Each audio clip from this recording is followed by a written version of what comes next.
네, 오늘 이 시간에는 본문의 말씀을 통해서 하나님의 작정과 약속을 신뢰하는 성도로서의 우리의 삶을 함께 생각하고 또 소망하고 나아갔으면 합니다.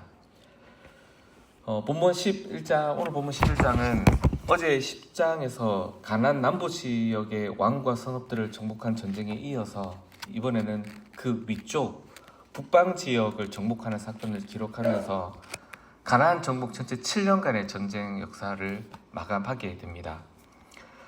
좀 정리해보면 먼저 5절까지는 북방 가나안 여러 성읍의 왕들과 가나안 족속들이 동맹을 맺고 이스라엘을 대적하려고 연합군을 조성한 내용을 기록하고 있습니다.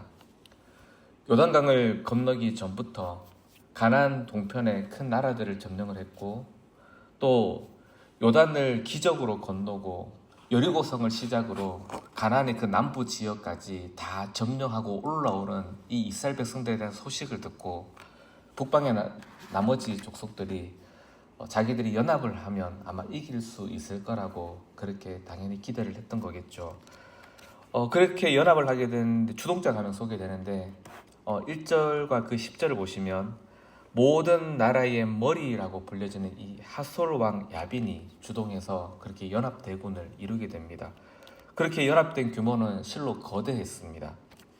4절을 보시면 그 규모를 밝히고 있는데 백성이 많아 해변에 수많은 모래 같고 말과 병거도 심히 많았더라 라고 그렇게 밝힙니다.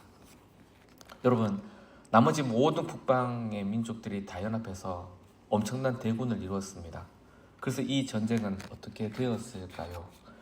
오늘 우리가 읽으신 대로 그렇게 가나안 북방 연합군이 실로 거대했지만 이 전쟁은 결국 이스라엘의 승리로 완전히 끝이 나게 됩니다. 여러분, 왜 그들은 이기지 못했을까요? 자기들은 분명 그렇게 많은 바다의 모래같이 많은 군대와 그리고 말과 병거들을 가지면 아무리 기적을 행하며 올라온 이스라엘을 할지라도 이길 수 있을 거라고 그렇게 생각하지 않았습니까? 그런데 왜 이들은 결국 패배를 하게 되었을까요? 오늘 성경 전체는 그 이유를 너무도 분명하게 밝힙니다. 이미 앞에서 그 전쟁 모든 과정에서 기록해온 대로 바로 뭐냐면 그 이유는 단 한 가지, 오직 하나님의 약속과 그 주권 때문에 이 전쟁의 승패는 결정이 난 것이라고 우리에게 너무나 분명하게 알려줍니다. 6절입니다.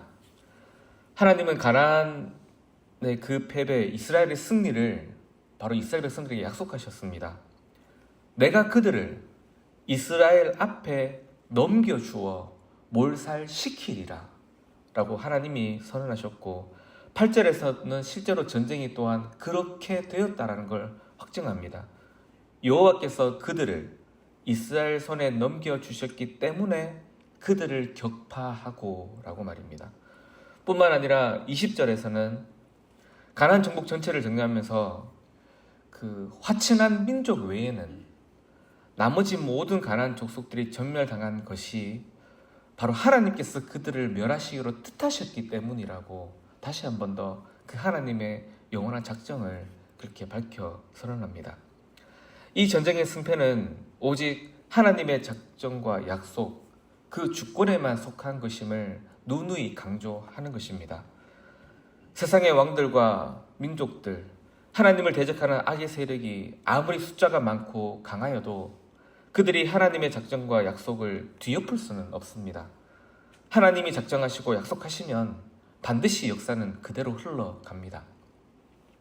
그럼 여러분, 바로 그 하나님의 백성들은 모든 삶과 그 전쟁을 이겨가는 최고의 방법이 뭔지는 너무나 자명해지게 됩니다.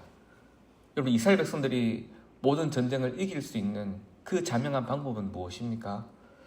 바로 그 하나님의 약속을 붙들고 그 약속하신 하나님 편에 서는 것만이 바로 이 전쟁과 그들의 삶들을 이기고 세워갈 수 있는 유일한 방법이 되는 겁니다.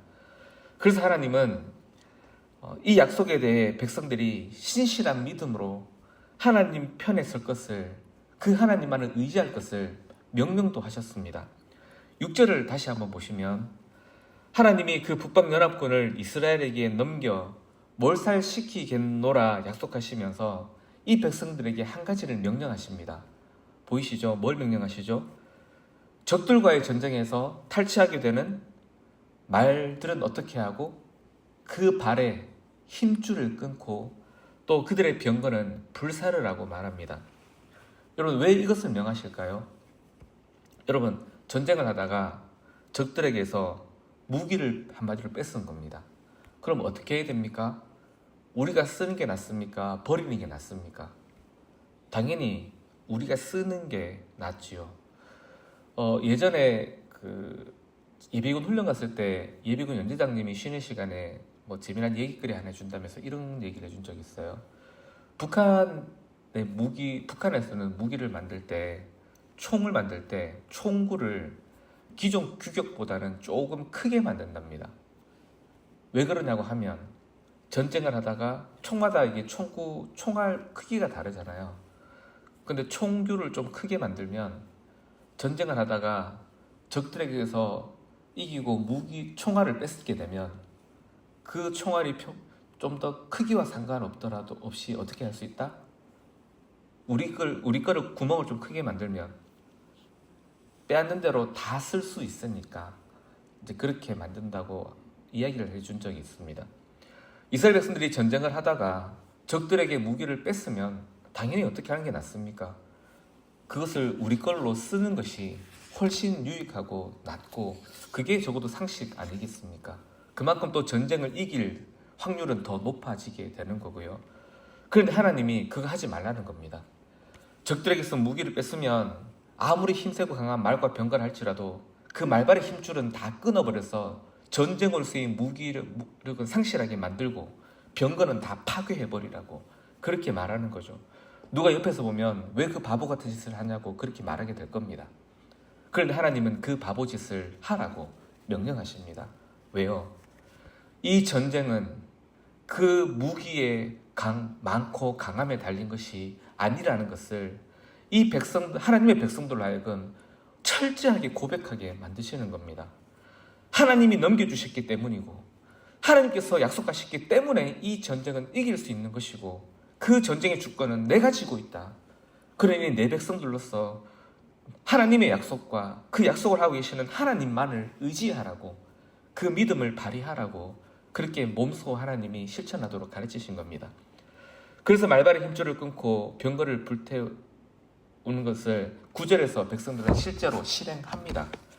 그리고 그 이하에 기록하기를 결국 이 연합군과의 전쟁을 완전히 이겼고 백성들은 그 모든 성읍들을 전쟁의 전리품들로 탈취하게 되는 승리도 맛보게 되었다라고 그렇게 기록하게 됩니다. 성도 여러분, 하나님께서 가나안 정복 전쟁을 해 가시면서 이렇게 백성들로 하여금 전쟁 과정 중에 바보짓을 하면서까지 하나님만을 온전히 의지하게 만들도록 훈련시키는 이유가 있을까요? 그것은 이 전쟁을 단순히 이기는 것만이 목적이 아니라 이 전쟁을 모두 끝내고 가나안 전체를 정복하게 되고 난 뒤에 바로 이 약속의 땅에서 이 백성들이 세워낼 제사장 나라를 위해서도 이 백성들이 이런 원리를 배우는 것이 중요했기 때문입니다. 여러분, 이스라엘 백성들은 이 전쟁을 끝내고 가나안 땅을 이제 분배받고 나게 되면 그 다음부터 중요한 일이 하나 남아 있습니다.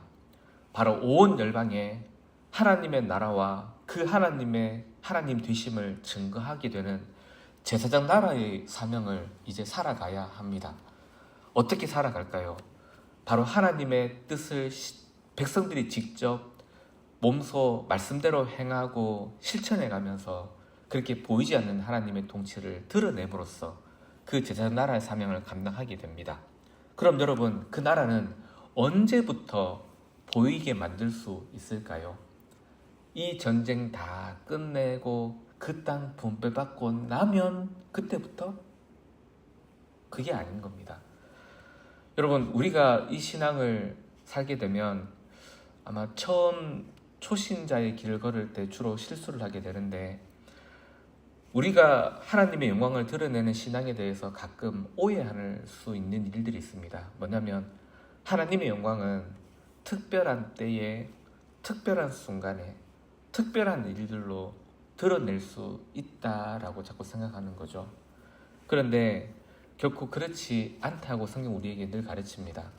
하나님의 뜻을 이루고 하나님께 영광을 돌리는 그 삶은 어떤 특별한 때에 특별한 일들로 이루어내는 것이 아니라 매일매일 한결같이 내가 살아가는 백성들이 살아 숨쉬는 모든 순간을 통해 그렇게 이루어가는 일이라고 말입니다. 어느 특별한 날에만 날 잡아서 하나님 말씀대로 살아내어 영광이 되는 것이 아니라 내가 먹고 마시고 살아 숨쉬는 모든 순간이 다 하나님의 것이라서 그 모든 순간을 하나님의 백성 됨으로 살아내어서 바로 하나님께 영광되는 삶을 사는 것입니다. 이것을 너무도 우리에게 분명하게 가르쳐 주신 예수님의 큰 가르침 하나가 있습니다. 바로 뭐냐면 우리가 늘 고백하는 주기도문에 그 내용이 들어있습니다. 주기도문은 하나님의 나라를 가르치죠. 그게 앞부분은 하나님에 대한 간구로, 그 다음은 우리에 대한 간구로 이루어지는데 바로 그 사이 중간에 하나님의 나라에 대한 간구를 끝내고 우리에 대한 간구의 첫 소절이 무엇이었습니까? 뜻이 하늘에서 이루어진 것 같이 땅에서도 이루어지이다. 그 다음에요. 오늘 우리에게 일용할 양식을 달라고 너희는 기도해라. 이렇게 가르쳐주셨습니다. 왜 그렇게 하셨습니까? 왜 일용할 양식을? 바로 그 하나님의 나라가 어디서부터 우리에게 이루어진다? 그냥 우리가 평범하게 먹고 마시는 그 일들에서부터 하늘의 통치는 우리의 삶 가운데에 들어와 이루어지고 있는 것이라는 걸 잊지 않고 기억하고 살아가도록 예수님이 가르치신 것입니다. 성도 여러분, 말씀을 정리하겠습니다. 오늘 하나님께서는 이 가나안 정복 전쟁을 이루어가는 과정 가운데에서 이미 그 과정 가운데에서부터 하나님의 나라를 세워내는 백성들로서 굳게 서서 그 삶을 몸에 체화시켜 가도록 그렇게 가르치셨습니다. 하나님의 나라는 그렇게 우리가 살아가는 그냥 모든 순간이 다 하나님의 나라를 살아내는 것임을 알고 그렇게 살아가도록 하나님을 의지하고 하나님의 말씀대로 늘 살도록 하나님은 그 백성들을 가르치셨습니다.